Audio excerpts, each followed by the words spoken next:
Mesdames, Messieurs les représentants des anciens combattants, Mesdames, Messieurs les représentants des corps constitués, Mesdames, Messieurs les représentants des forces de l'ordre, Mesdames, Messieurs les élus, Mesdames, Messieurs les représentants des corps de sapeurs-pompiers et des élèves sapeurs-pompiers, Mesdames, Messieurs les représentants de la RIS, toujours présents sur le terrain, Mesdames, Messieurs les bénévoles de l'ensemble des associations qui nous ont accompagnés tout au long de l'année, amis de la chorale. Je sais que beaucoup d'associations ont souffert cette année. Je voudrais les remercier d'avoir répondu positivement à nos rencontres où ensemble et en concertation, nous avons mis en place les moyens à travers les subventions nécessaires à leur fonctionnement, tout en prenant en compte la situation du confinement et les répercussions économiques sur notre commune. Tous ont fait preuve d'une grande compréhension. Mesdames, Messieurs, chers amis, comme chaque année, nous nous faisions un plaisir de nous rencontrer, d'échanger lors de la traditionnelle cérémonie des vœux, autour du verre de l'amitié. Moment particulier de la vie de notre cité, où les élus, les associations, les habitants dialoguent en direct, des moments de fraternité, des moments débridés, des moments que personnellement j'appréciais particulièrement et qui nous manqueront. Les circonstances étant très particulières, dans une année très particulière, nous avons choisi cette année de faire la cérémonie des vœux tout de même, mais filmée par l'équipe du pôle de communication de la mairie et de l'Office du tourisme. Et je tiens particulièrement à les remercier, à les féliciter vivement pour avoir relevé le défi de filmer, de produire, d'écrire chaque semaine un journal télévisé de la ville sur notre chaîne YouTube. Sacré challenge qu'ils ont relevé. Nous avons d'ailleurs assisté à l'éclosion d'un talent d'une présentatrice, notre formidable Carole Laffu-Gironella. Car au-delà de la rencontre, la cérémonie des vœux nous permet un large tour d'horizon et surtout de remercier l'ensemble des personnes, des bénévoles dans les associations ou simplement les citoyens qui ont participé à la vie locale. En ce début d'année, je voudrais vous remercier les personnes qui nous ont accompagnés, médecins, pharmaciens, infirmiers, laboratoires d'analyse, aides-soignants, auxiliaires de vie, personnel des maisons de retraite. Remercier nos commerçants et leur personnel qui ont assuré nos approvisionnements. Remercier notre personnel communal, administratif et technique, qui ont assuré la continuité pour les uns du service public, le suivi des dossiers administratifs et l'entretien de nos rues et de notre ville. Ainsi que notre CCAS, agissant auprès des plus faibles, et la police municipale, bien sûr, toujours très présente. Je voudrais particulièrement saluer l'attitude des habitants de Banyuls, leur mobilisation, leur solidarité, l'attention, l'accompagnement envers les personnes isolées, l'état d'esprit dont ils ont fait preuve à tout instant. Remercier les associations très mobilisées et un petit coup de cœur, même un gros coup de cœur à nos couturières très réactives qui nous ont confectionné des masques, plus de 1500 masques que nous avons distribués dès le mois d'avril. Par la suite, la commune a acheté et a distribué gratuitement à la population plus de 10 000 masques lavables et homologués. Mesdames, Messieurs, chers amis, les années se suivent et ne se ressemblent pas. Si l'année dernière, à la cérémonie des vœux, je vous avais prédit une année 2020, comme elle s'est passée, vous ne m'auriez certainement pas cru. Cette année 2020 a bien des égards été une année particulière, je l'ai dit, mais j'insiste, inattendue, imprévisible, dure. Elle s'est imposée à nous, elle a bouleversé nos attitudes, elle nous a contraints dans nos libertés, dans nos attitudes, nous a exposés à la maladie, à une pandémie mondiale. Nous avons priorisé la santé à l'économie, mettant à mal nos entreprises. Nous avons assisté à la fermeture de nos commerces, cafés, hôtels, restaurants et magasins dits non essentiels, à la fermeture de nos écoles, à un confinement, un blackout, une ville arrêtée, stoppée, les rues désertes, un scénario de film de science-fiction. Nous avons dû mettre en place des protocoles avec nos enseignants et personnels pour recevoir nos enfants dans les écoles et cantines, avec le maximum de sécurité. Qu'ils en soient remerciés. Nos déplacements ont été restreints. Nous avons dû présenter des justificatifs de déplacement. Les associations ont fonctionné au ralenti. Aucune activité est permise. Nos relations sociales sont stoppées. Pire, ne pas pouvoir rencontrer sa famille, faire des câlins à ses enfants, fut, j'en suis sûr, pour la plupart d'entre vous, un crève-cœur. Il s'est même installé un climat de défiance. Pour beaucoup, la peur de contaminer ses proches, de transmettre ce virus. Beaucoup d'inquiétudes pour l'avenir, pour notre économie, pour l'avenir de nos entreprises et commerces, sachant que beaucoup seront impactés et que malgré les aides gouvernementales importantes, les craintes restent vives. La commune a également accompagné ces entreprises par des dégrèvements de redevances d'occupation du domaine public. Notre choix a été de prioriser le vivre ensemble, la solidarité au repli sur soi. Collectivement, nous avons fait preuve d'une faculté de résilience, de résistance, qui me font dire aujourd'hui combien je suis fier, très fier, d'être votre mère, et qu'à aucun moment, je me suis senti seul, mais bien au contraire, senti épaulé, entouré de personnes, de bénévoles, d'équipes à la farouche volonté d'être utile, d'être présent, plus, d'être des acteurs au service des plus faibles, d'un collectif, tout simplement, de se mettre au service de leur ville. Le 31 décembre, nous ne nous trompons pas, malheureusement, ne marquera pas l'arrêt de cette épreuve. Malgré l'espoir de vaccins, encore de longs mois seront utiles pour retrouver des conditions meilleures. Nous devons encore être prudents, respecter les gestes barrières, nous protéger et protéger nos proches et les personnes à plus grand risque. C'est une question de responsabilité individuelle, mais également collective. J'ai adressé en ce sens un courrier à monsieur le préfet, lui indiquant que la ville mettait à disposition la salle Novelty pour accueillir un centre de vaccination, ainsi que l'intendance nécessaire à son fonctionnement. Nous sommes assez organisés. Si notre proposition n'est pas retenue, nous mettrions en place un plan de transport pour les habitants qui en feraient la demande, bien sûr, avec des rendez-vous collectifs vers les centres de vaccination. Parce que nous pensons que se faire vacciner est une solution qui doit nous permettre de retrouver une vie normale, de relancer notre économie, nos liens sociaux, de renouer enfin avec la liberté, avec la vie affective, avec les familles, avec nos amis, de retrouver notre bagnouls. Nous nous engageons avec conviction, comme nous l'avons toujours fait, en ce début de crise, de nouvelles crises. Nous sommes là, croyez-le, nous sommes là, au service de la population, et vous pouvez compter sur nous. L'année 2021 verra l'aboutissement de grands chantiers et des travaux entrepris. Le port, malgré la tempête Gloria, qui nous a frappés en début d'année, sera livré dans sa totalité au début du printemps. Elle est une réalisation de grande qualité. Et pourtant, croyez-moi, que ce chantier fut compliqué. La crise du Covid entraînant des surcoûts et des retards. Je voudrais saluer nos amis plaisanciers pour leur patience, pour leur compréhension.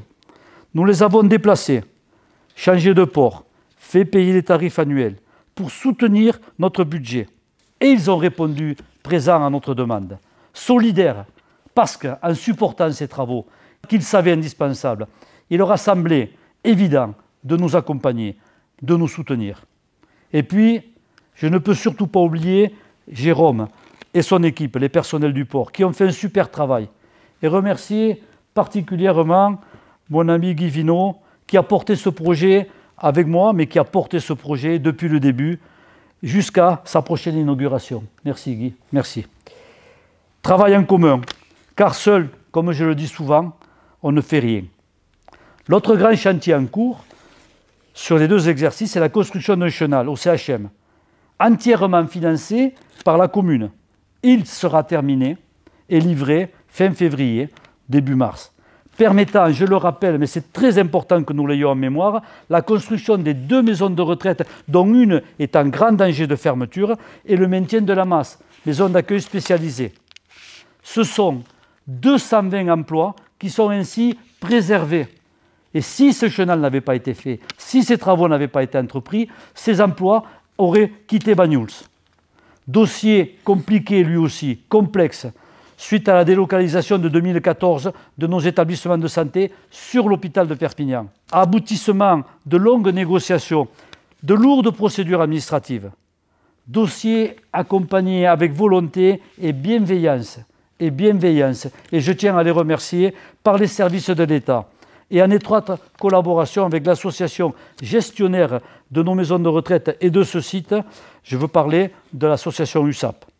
Livraison du journal en mars prochain, qui permettra une révision du plan de prévention des risques d'inondation sur cette zone et d'avoir le site en sécurité par l'ouvrage et le dépôt, bien entendu, du permis de construire des EHPAD pour une ouverture courant 2024.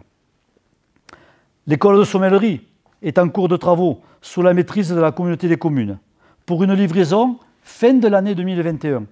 Elle sera, j'en suis sûr, un formidable outil de promotion, de valorisation pour nos vins et du terroir, au service de nos vignerons qui doivent s'en accaparer, qui doivent y participer, parce que c'est une opportunité énorme pour eux. Le restaurant scolaire a été livré, lui, après les vacances de Toussaint. Malheureusement pas encore inauguré pour toutes les circonstances que vous savez. Il sera inauguré dans les prochaines semaines quand cela nous sera possible. Il permet un meilleur accueil de nos enfants dans des conditions de sécurité, puisqu'ils n'ont plus à quitter l'enceinte du groupe scolaire et sont à l'abri des intempéries. Ces anciens bâtiments sont, eux, aussi reconvertis et accueillent actuellement la bibliothèque dans des locaux bien plus grands que ceux qu'ils avaient, permettant d'étendre leurs activités, de créer des ateliers, un lien avec le groupe scolaire à côté. Les anciens locaux de la bibliothèque, place d'Inaverny, seront, eux, réaménagés afin d'installer la police municipale dans des bureaux plus fonctionnels, plus grands, plus proches de la population.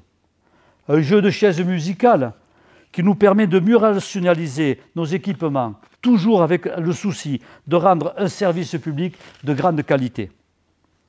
Le projet de la création d'un lotissement communal qui me tient, vous le savez, particulièrement à cœur. Après un long parcours du combattant dû aux lenteurs administratives et aux réglementations, verra le jour en cette année. Dépôt du permis de lotir le plus rapidement possible, j'ose plus de dire de date, mais avant l'été j'espère, pour permettre des premières acquisitions en fin d'année, afin de proposer des possibilités de construction à nos jeunes et primo-accédants qui malheureusement quittent notre ville, faute de ne pouvoir se loger dans des conditions et dans des prix raisonnables. Projet absolument indispensable à l'avenir de Banyuls. 2020 fut également une année électorale et je voudrais du fond du cœur vous remercier pour le renouvellement du mandat, mais surtout de la confiance que vous nous avez témoignée. Personnellement, j'y suis très touché et je vous promets, je m'emploierai avec mon équipe, en partie renouvelée, à être digne de votre confiance, toujours à votre service, avec un vrai projet de territoire, ambitieux, réaliste, à taille de notre belle ville, soucieux d'améliorer toujours notre cadre de vie, dans un environnement protégé et surtout dans des conditions apaisées. Malgré la pandémie, le travail du conseil municipal se poursuit. Nous avons la ferme volonté de mettre en œuvre notre programme, de faire avancer nos projets. 2021 sera une année de préparation, d'études, afin de se projeter dans l'avenir pour pouvoir y réaliser nos projets. Nous souhaitons lancer une grande étude sur la mobilité, la circulation et le stationnement dans notre ville.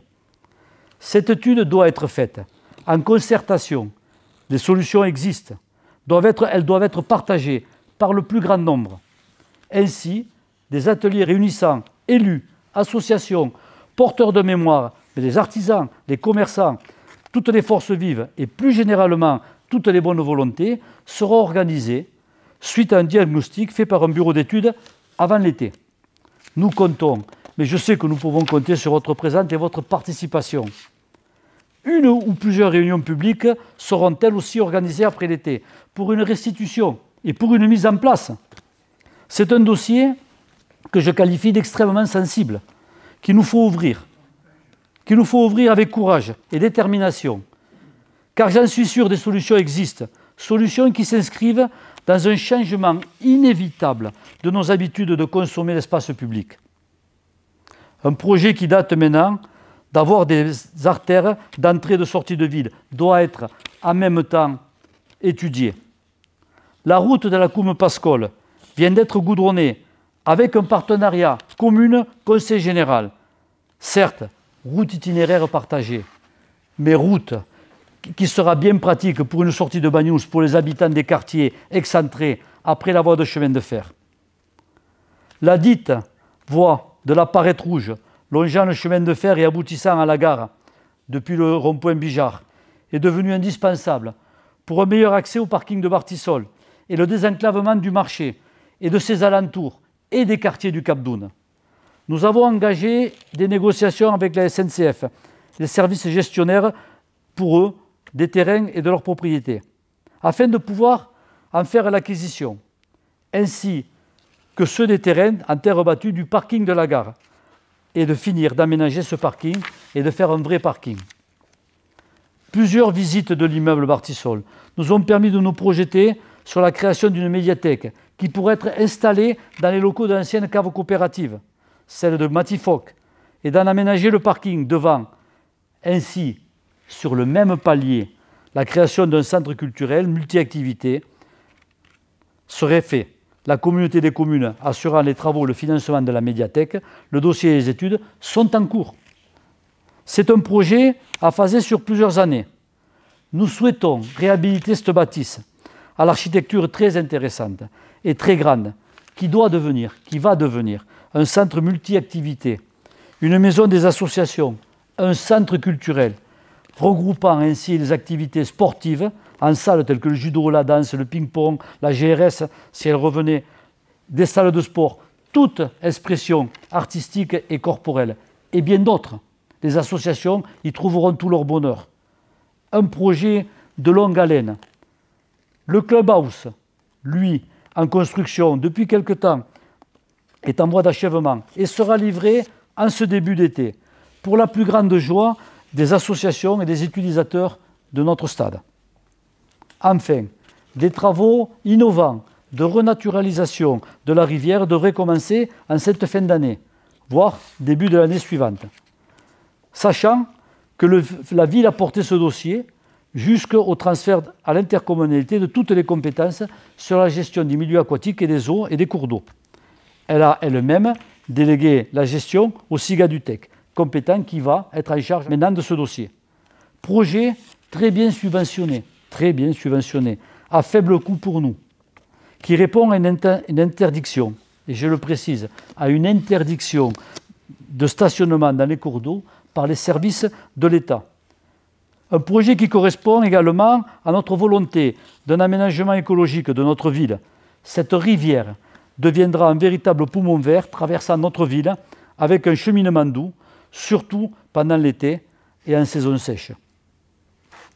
Un aménagement de parking de périphérie est en cours d'étude et sera à l'ordre du jour de notre concertation municipale pour pallier à ce besoin de stationnement qui se faisait dans cette rivière. Mais je ne veux pas anticiper aujourd'hui le travail des commissions. Laissons travailler les groupes et les commissions. Vous voyez, mesdames, messieurs, chers amis, une année bien remplie de travail. Et malheureusement, encore beaucoup d'incertitudes nous attendent. Notre rôle, notre mission, plus, en tout cas, et celle que vous nous avez confiée, nous pousse à prévoir, à travailler, à mettre en place notre projet de territoire, et à préparer notre avenir et celui des générations futures. Mesdames, Messieurs, chers amis, qu'il me soit permis en cette année si délicate, et pour une année 2021 qui s'annonce, j'en suis sûr pleine d'espoir, de vous présenter, à mon nom et celui du conseil municipal, nos meilleurs vœux de santé, de prospérité, mais surtout, meilleurs vœux de bonheur.